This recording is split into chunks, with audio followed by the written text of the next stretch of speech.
Assalamualaikum. Selamat tengah hari. Salam sejahtera.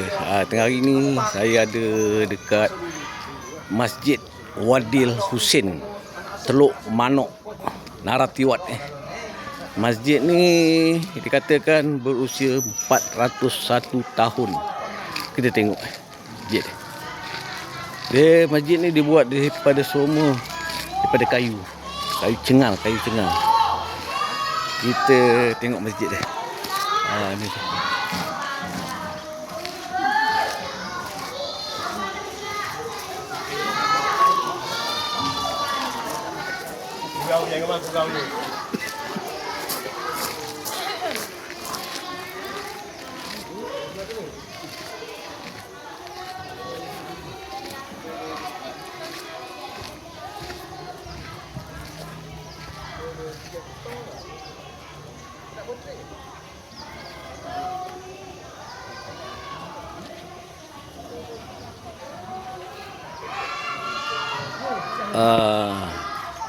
Semua daripada kayu buat unik sikit.